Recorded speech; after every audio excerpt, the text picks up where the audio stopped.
Hello students. In this video I'm going to talk about a very important factor that plays important role in deciding a lot of properties for the elements in the group, and that is shielding effect.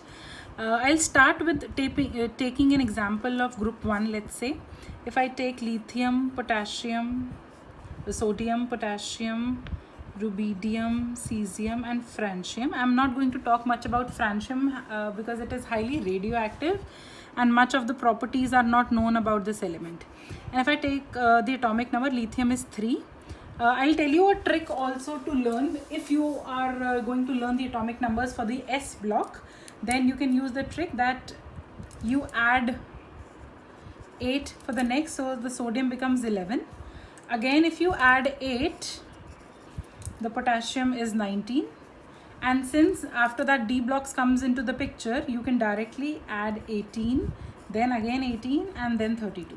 So now rubidium is 19 plus 18, which is 37.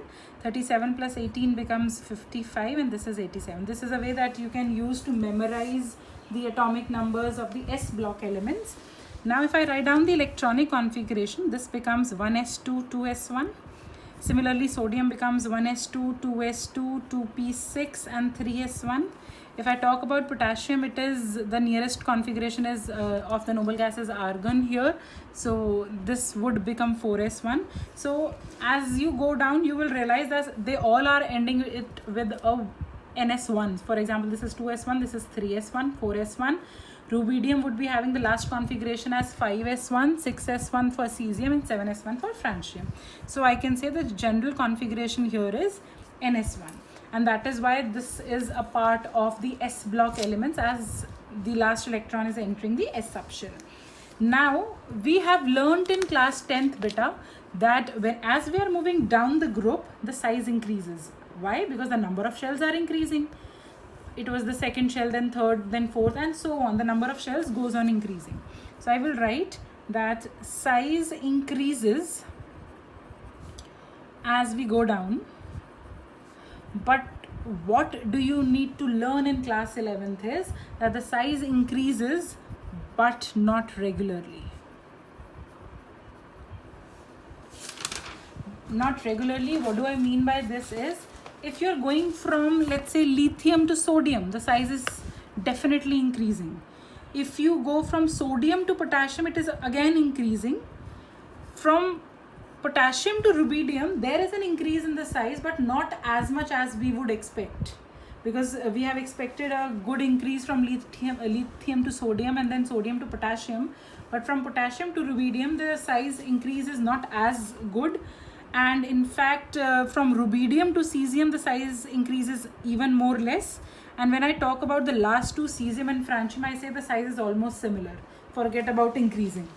So there is a factor that governs this logic, that yes, as you are going down the group, the sizes are increasing, but for the lower members, the increase is not that much. And also towards the last two elements, the size is almost the same. So down the group, there is increase in size, and the size increase becomes less in the magnitude, and then almost it is negligible. Now what is the reason? The reason is shielding effect. Now what is shielding effect? I'll write down the definition for you. It's defined as the tendency or capacity of a subshell to protect the nuclear charge from reaching the outermost shell. What am I saying? I am saying if this is my nucleus, and I'm talking about some shell here, and this shell shields the nucleus from going to the last shell. What is it doing? It is protecting the charge of the nucleus to reach out to the shells after it. So it is kind of protecting the last shell electrons from the effect of nucleus. So if your subshell is S, if I'm talking about S subshell, it has the highest shielding power. It has the highest shielding power. That means it is covering up the nucleus the most. अगर आपका electron S के अंदर है, तो S subshell will not, or will very minimum allow the nuclear charge to go beyond it. So if the s subshell is present, then it covers up the nucleus pretty well, and the nuclear charge is not felt towards the last shell. That is what I'm trying to say. So if I'm talking about the order of the shielding effect, I say it is maximum for S, then for D, and then for F. The minimum it is for F subshell, and maximum it is for S subshell. That is, the S subshell shields the nucleus the most. But remember that this order is applicable only for same value of n. For example, if I am talking about 4s, 4p, 4d and 4f, then I can apply this shielding effect order. If you are talking about one subshell from D shell and one from 5, then you cannot apply this, right? Now, for example, if you have, let's say I have made a nucleus here like this. If you have a nuclear charge, then if your subshell has higher shielding effect, right, then it would not be felt till the last electron. For example, ये मेरा last electron है, यहाँ तक nucleus का effect नहीं आएगा क्योंकि बीच में एस सबशेल ने उसको रोक लिया है. देन दैट मीन्स ये जो आखिरी वाला इलेक्ट्रॉन है बेटा, ये न्यूक्लियस चार्ज से फ्री है. और अगर ये न्यूक्लियर चार्ज से फ्री है तो दैट मीन्स ये जो न्यूक्लियस के साथ इसका अट्रैक्शन पुल था वो भी फ्री है. तो then that means it is easier to remove an electron. I will repeat, it is easier to remove an electron when it is in S और पी, क्योंकि इनकी शील्डिंग सबसे ज़्यादा है, right. So if it is D and F, if I am talking about D and F, they have the poor shielding effect. F की तो बहुत ज़्यादा ही वैल्यू कम है, and D is also comes under the category of poor shielding effect.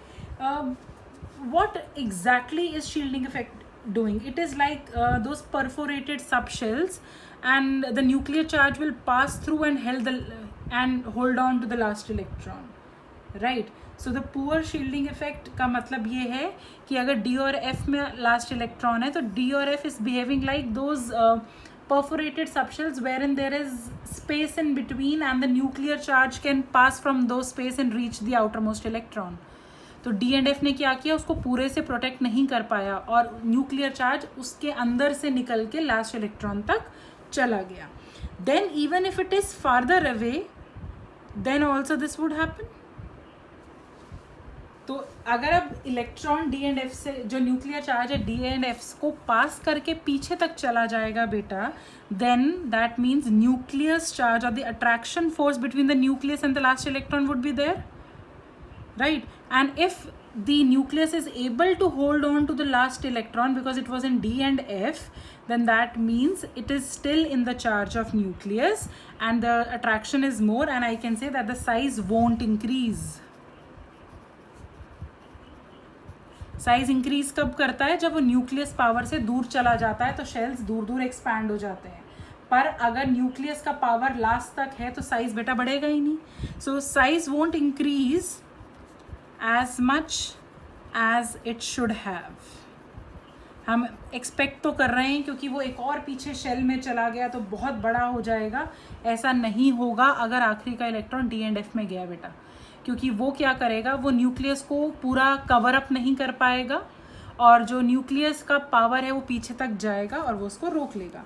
So what is the conclusion? Conclusion is when you go down the group, first second third member तक तो increase काफ़ी अच्छा दिखेगा, but as you go down the increase would not be that substantial and even the last two members can be of the same size.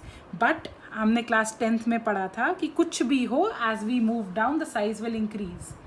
So this is a new concept that you will have to remember, that yes, the size will increase, but as not as what we have done in class 11th, right?